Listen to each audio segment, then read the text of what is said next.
we'll keep an eye on that. And again, it's this bye is coming at a good time for us. We're a little bit beat up right now, so we need to be able to get some guys back and get healthy. Pat Finley. Hey, Matt, what can you do to make sure that this bye doesn't send your guys into a funk? You haven't won a game in a month. Yeah. I know you're positive, but how do you stay positive?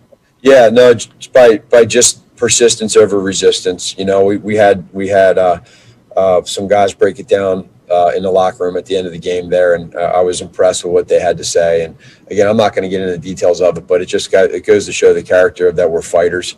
And as hard as it is, and as frustrating, and like you said, you haven't won in a month.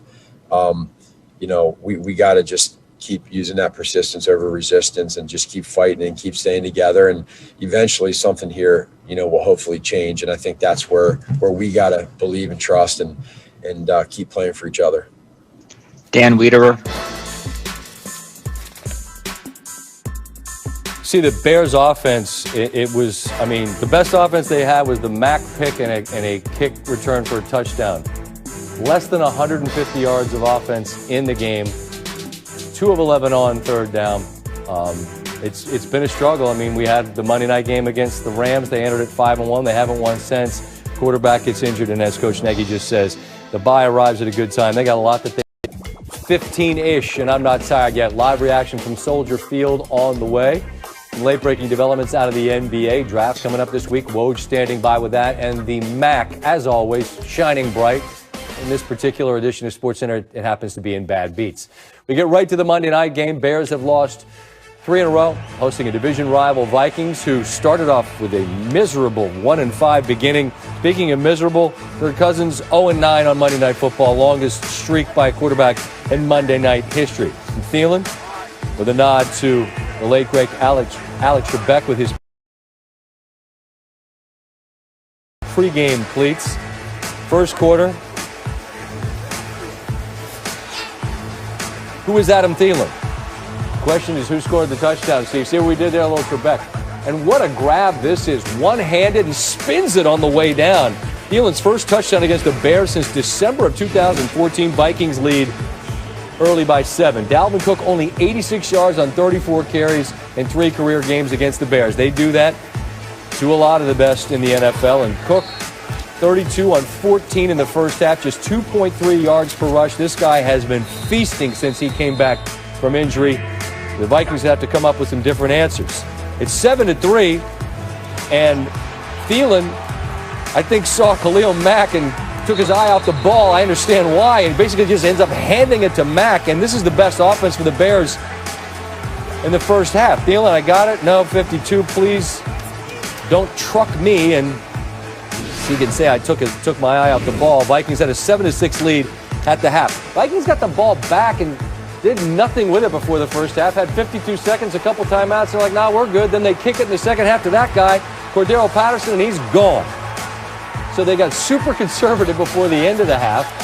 Then they kick it off to start the second half, and the Bears, Coach Nagy, are fired up. Cordero Patterson, peace, see you later. 8th career kickoff return for a touchdown, tied for the most in NFL history with Josh Cribbs and Leon Washington. Like Zimmer, not thrilled with his special teams coordinator, Marwan Malouf. And Chicago now leads 13-7. Vikings can't do anything with it, but then they punt it. Dwayne Harris muffs it, and the Vikings pounce on it. Coach Zimmer, give your special teams guys some love. Hey, we got the ball back, Coach, huh? How about that? Vikings kick a field goal. It's 13-10. They've tied it at 13. Cook loses it. He's down in pain, and I mean, there's no cute way to say it. He fell on the ball in a very painful place to fall on the ball. Did return. Cousins, 1st and 20. Kyle Rudolph, the Domer, Chicagoland, picks up the first down. Justin Jefferson, the rookie, continuing to show out. His 4th game with 100 or more receiving yards, tying Randy Moss for the most by a Vikings rookie. But down there close, 3rd and 4. Who is it? It's Thielen. Again, he's got 9 touchdowns. He's tied for the lead among all NFL receivers. They missed the extra point, though, so the Bears are still kind of hanging around. 4th and 9. They decide to go for it, and Foles looking for Anthony Miller, and just out of the reach of Miller. Aggressive play call, and it just comes up inch or two too far for Miller. 2nd and 6. Really good play call here because you got a chance to potentially exhaust the clock if you can get first downs, make Chicago use their timeouts. Cousins hits Rudolph, and he is fired up. Later in the drive, Chicago's out of timeout, so obviously you just run it, bleed as much of the clock as you can, and the Bears get the ball back. About 45 seconds left. Foles, that O-line for the Bears is a mess. He's under great duress and goes down hard, and immediately you can see he's in pain. And Steve, as we were watching to a naked eye, it could have been anything. Could have been his shoulder, but he immediately saw him go for his hip. Appeared to be grabbing at that right hip. Needed to be carted off. Brutal, brutal thing to see for Foles in what's been an incredibly difficult year behind an O-line that just cannot. Minnesota starts, and they're lousy. They're 1-5, losing at home, and looks a mess, right? And now you got 3 games coming up against Dallas, Carolina, Jacksonville, all at home. They should be favored in all of those. The AFC is far more crowded than the NFC. Lewis, I'll start with you. How likely is it Minnesota throws their hat in the ring and becomes a possible playoff team? Well, as long as they win the games that they're technically supposed to win and continue to play to this formula, protect the football at all costs, be good on 3rd down, be good in the red area. Those were the things that they did tonight. That's what contributed to a win.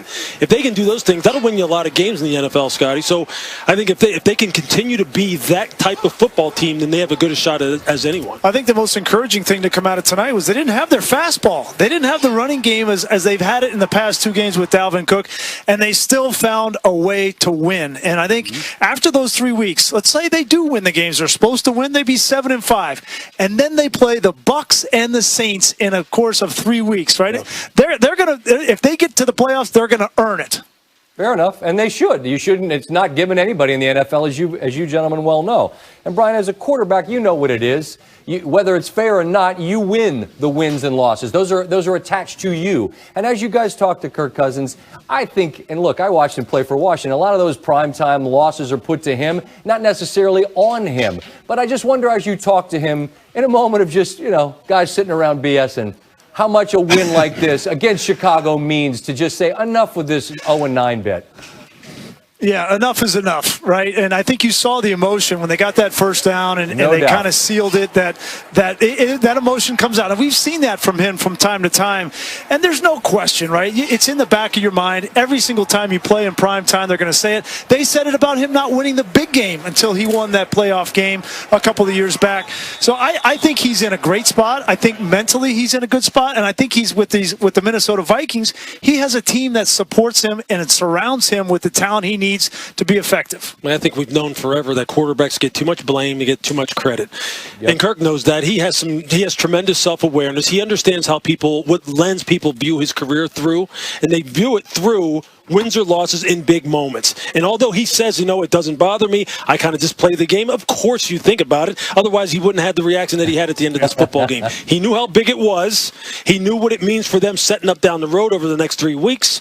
The thing about the Vikings that you have to like, though, is this. Mike Zimmer knows exactly what he wants to be as a team, and he has his team play that way, good or bad.